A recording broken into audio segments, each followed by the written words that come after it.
In 2021, Amtrak released a detailed plan for its vision of expansion by the year 2035. It set off debate about budgeting and transportation as usual, but it got train fans cautiously optimistic for the future. Let's take a detailed look at all the new services and routes in the proposal. At the time, the Amtrak rail network looked like this. As we've talked about in other videos, entire swaths of the country are completely left out, as are several major cities. Many other places that are served by Amtrak trains have infrequent or limited service. There are connecting buses to many of them, not shown on this map, but to put it mildly, there is room for improvement. And nobody knows this better than Amtrak itself. In April 2021, President Biden proposed a huge infrastructure package, with some money set aside for rail, including some specifically for Amtrak. On board a high-speed train. The very next day, Amtrak released a map of specific changes it wanted to make to its network of train services. And the following month, in May 2021, Amtrak put out their in-depth, detailed proposal for what it wanted to accomplish by 2035, under the slogan, Amtrak Connects Us. They distilled this ambitious proposal into the phrase, more trains, more cities, better service. In this video, we'll take a look at the specifics of Amtrak's proposed changes, which generally fall into two categories: enhanced services like more frequent trains or farther endpoints on existing routes, and brand new routes with new names to places that don't currently have Amtrak train service. We'll be looking at these changes from the perspective of a train fan, concentrating on the map and the travel experience more than budget debates and the administrative and political side of things. But as a very brief look at the money, Amtrak said its 2035 vision would cost $75 billion. In November 2021, an infrastructure package was indeed passed, and rail, meaning Amtrak and freight and general train infrastructure altogether, initially got up to $66 billion. Not quite what Amtrak wanted, but enough to make some exciting changes if you enjoy getting around America by train. Let's start in the Northeast. Amtrak's Downeaster service connects Boston and Brunswick, Maine, with 5 round trips per day. Various proposals have been made over the years to further extend into Maine, but the Amtrak Connects Us plan only includes one of them, to extend the Downeaster a further 56 miles through a handful of new stations to Rockland. Amtrak would also like to increase the number of trains per day on all or part of this route and reduce trip times with updated technology. The proposal doesn't give actual details about this, though. A new line could connect the cities of Concord and Manchester, New Hampshire with Boston, with 5 daily round trips. This as yet unnamed line would connect to the Downeaster line at Woburn. You can already ride part of the longer Lakeshore Limited between Boston and Albany, New York, but a new service dedicated just to those endpoints would be added with 2 round trips per day. Like many other changes in this list, extending the Ethan Allen Express beyond Rutland, Vermont to Burlington had long been a proposal.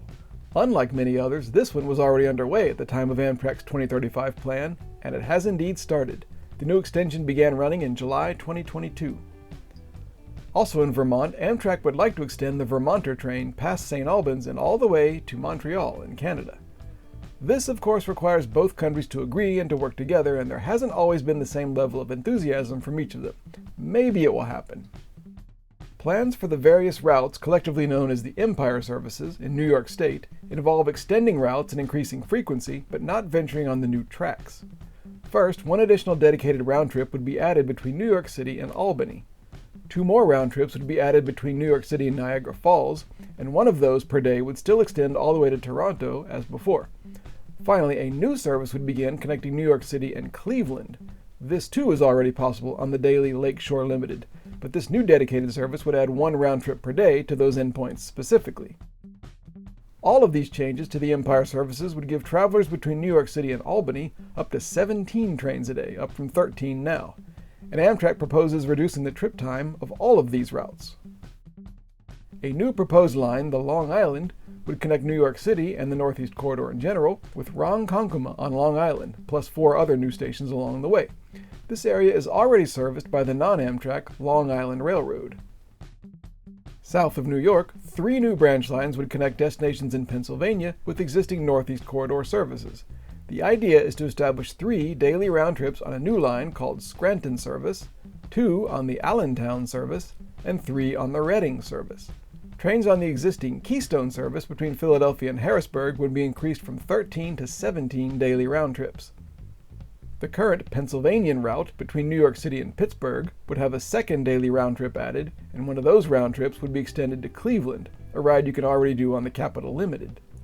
However, in its own proposal, Amtrak acknowledges that these additions and enhancements in Pennsylvania would be complicated and expensive and may well turn out not to be feasible. Nowhere else in the entire nationwide proposal document is a lack of optimism like this expressed. Overall, though, that's the hope of Amtrak for the Northeast. Many of these are ultimately seen as a first step, which, if they prove popular and financially viable, would lead to other extensions and enhancements further in the future. Some of Amtrak's most glaring omissions are addressed in the 2035 proposal. Not enough for anyone's liking, but if realized, it's a big step in the right direction. Some ideas for Virginia. The Northeast Regional is now a collection of lines stretching between various spots in Virginia and points north, Washington, D.C., and New York City, and even Boston and Springfield, Massachusetts. Proposals include increasing the New York City to Roanoke service from 1 to 2 round trips per day, but extending it to a new endpoint, Christiansburg Station in the New River Valley part of Virginia. Other changes include increasing New York City and Richmond trains from 1 to 5 a day, New York City to Norfolk trains from 2 to 3 a day, and New York City to Newport News trains from 2 to 3 a day. A new line is included as part of an idea of adding 6 new daily round trips between Washington, D.C. and Richmond because some would go further south into North Carolina, a few to Raleigh, and others as far as Charlotte. Other ideas are to add more trains to the Carolinian service between New York City and Charlotte, but no specific number of trips is given in the proposal. Same with the number of round trips between Charlotte and Raleigh on the Piedmont service. Amtrak's proposals for North Carolina include 2 new lines to take passengers to and from heretofore neglected regions. These are a line between Salisbury and Asheville in the western part of the state, and a line between Raleigh and Wilmington in the southeastern part. And finally, for North Carolina, 3 new daily round trips from Charlotte, plus 2 more from Raleigh, would connect with Atlanta. Which brings us to Atlanta, the 8th biggest metropolitan area in the United States, and one visited by only one Amtrak service, the Crescent, between New York City and New Orleans, that whisks through once a day in each direction. Most notably, perhaps, is the proposal to finally reestablish a passenger rail link between Atlanta and Nashville, Tennessee. The idea is 2 round trips per day, a 6.5-hour ride one way. Atlanta would also be served by new links to Montgomery, Alabama, and Savannah, Georgia, 3 round trips each per day. And whereas the Crescent already links Atlanta with Birmingham, a new service would establish a dedicated daily round trip between them. Atlanta would finally be well on its way to becoming the train hub it obviously should be. Proposals for Florida include no new lines, but new and more frequent services between destinations already served by longer routes. There would be 2 new daily round trips just between Jacksonville and Tampa, 2 dedicated to Orlando and Miami, and 3 between Tampa and Miami. These would be in addition to these rides already being possible on longer existing routes like the Silver Meteor and the Silver Star between Miami and New York City. Louisiana would be getting 2 new lines if Amtrak gets its way.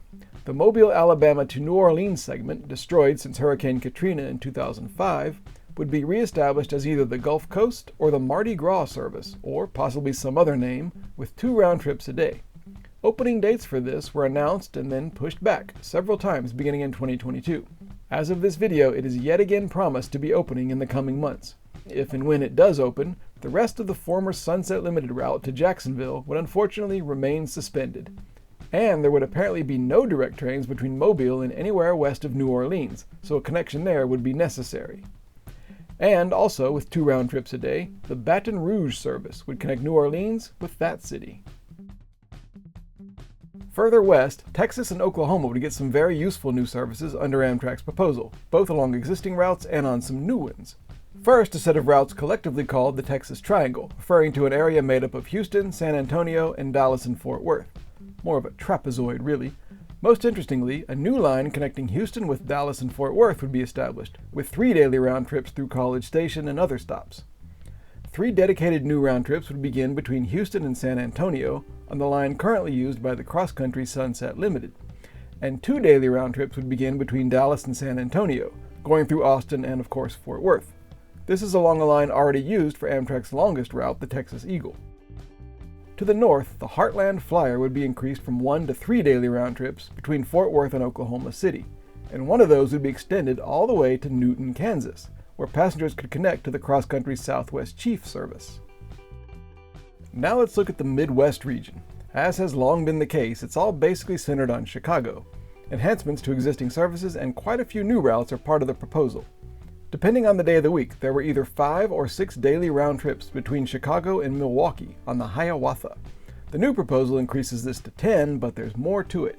3 of those would be extended on a new line to Green Bay, and 4 would be extended to a new station in Madison. And some of those would continue even further. It's a little complicated, but 3 daily trains would run from Chicago through Milwaukee and on to Minneapolis-St. Paul and back, but would alternate using 2 different routes.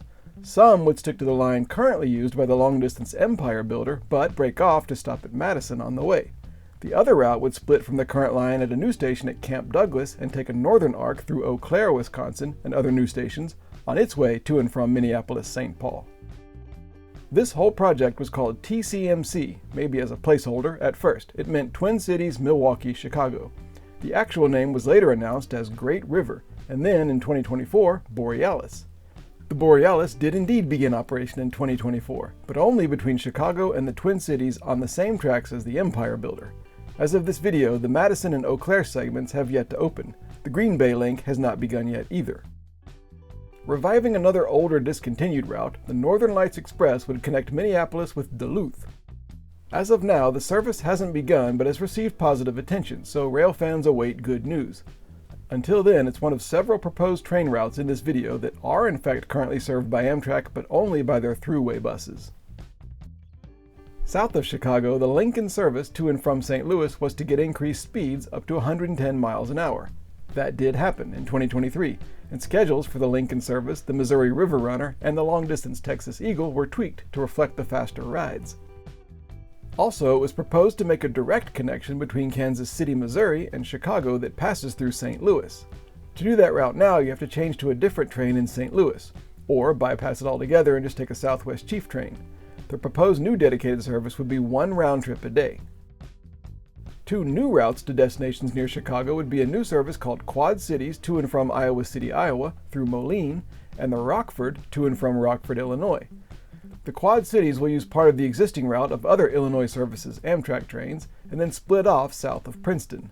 The Rockford, a revival of sorts of the discontinued Black Hawk service, would be a less than 2-hour one-way trip. Amtrak is hoping to establish 2 round trips per day. The 2 existing daily round trips on the Illini and Saluki between Chicago and Carbondale, Illinois, would have their speed increased. Also, a new round trip would be added each day, but only between Chicago and Champaign. Another new route would, finally, relink Cleveland and Detroit, ending the need to take an Amtrak throughway bus between Toledo and Detroit. The new service would provide 3 round trips a day between Cleveland and Detroit, with some, or all, it's not clear, extending to Pontiac, Michigan. Another new proposed line entirely within Ohio is the so-called 3C plus D, meaning Cleveland, Columbus, Cincinnati, and presumably Dayton. Amtrak proposes 3 round trips a day, taking 5.5 hours one way if ridden all the way to the endpoints. 2 other new Midwest routes are even more ambitious. Amtrak is proposing 4 daily round trips each between Chicago and Cincinnati, Ohio, and between Chicago and Louisville, Kentucky. A side effect of this would be 8 new daily round trips between Chicago and Indianapolis. Trains would run at a maximum speed of 110 miles an hour. The Cincinnati to Chicago segment is already run by the Cardinal, but that only runs 3 times a week. Amtrak's 2035 vision does not include connecting Louisville with Nashville, so that heartbreaking omission would, alas, be left for later. Finally, some routes between Chicago and points could be getting increased frequency and quality of services, and one significant new route. The Pier Marquette between Chicago and Grand Rapids would increase from 1 to 3 daily round trips. The Blue Water between Chicago and Port Huron from 1 to 2 round trips a day, and the Wolverine between Chicago and Detroit and Pontiac would increase from 3 to 6 daily round trips and also be allowed to go faster. And here's where it gets interesting. One of the Wolverines would be extended each day all the way to Toronto. I think these would skip the Pontiac section. This would revive a much-missed former service and be an exciting international connection between major cities in the US and Canada. So as you see, many of Amtrak's most ambitious hopes can be found in the Midwest. Many only on paper for now, but hopefully actually on the ground in the future. Out west, 2 new lines are proposed to serve Denver, Colorado. Both would be part of the new service called Front Range. There would be 3 daily round trips between Pueblo through Colorado Springs and Denver and Fort Collins. One of those per day would go further north, into Wyoming and the endpoint of Cheyenne. And this is one of the most notable aspects of the entire Amtrak Connexus 2035 proposal, because it reestablishes service to a state no Amtrak train currently touches, Wyoming. It's only the tiniest part of the corner, but it is the state's most populous city and its capital.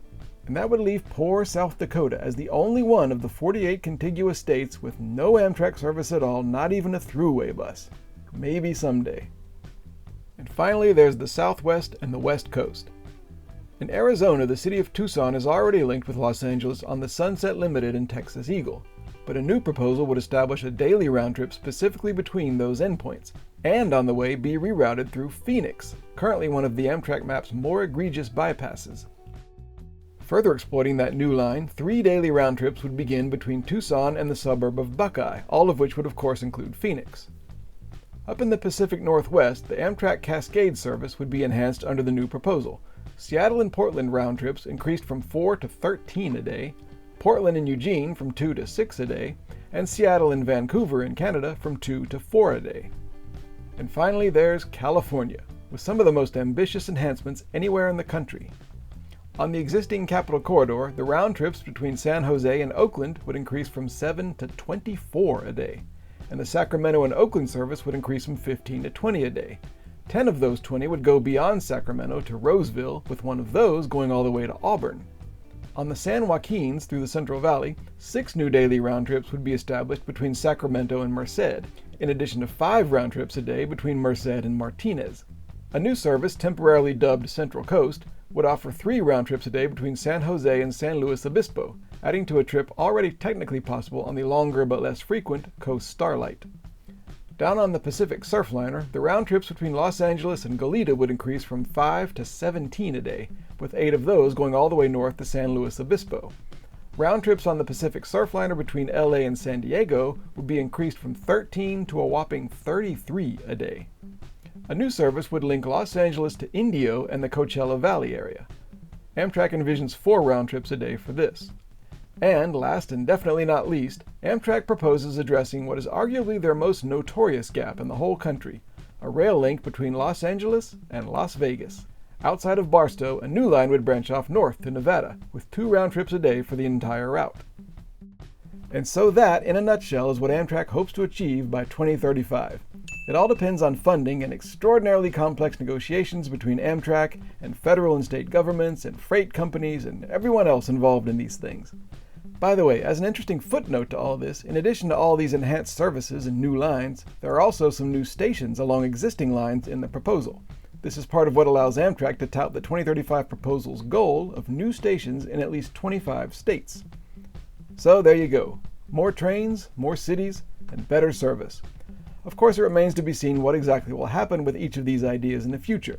As a traveler and train lover, I personally hope to be using some of these new services, and the new expanded Amtrak map could be a springboard to even more expansion and more options for American train passengers. Let me know if I got anything wrong, or when something in this video becomes outdated. Thanks for watching. Keeping this channel going is a huge task, so thanks to everyone who's watching and supporting. Special thanks this week to Calvin Ferreira, Darcy Otranto, David Richley, Jacob Fatz, Lever Wong, Matt Kane, Michael Fedor, Nathaniel Holland, Omeyer, Ray Nichols, Samantha, and Will Phillips.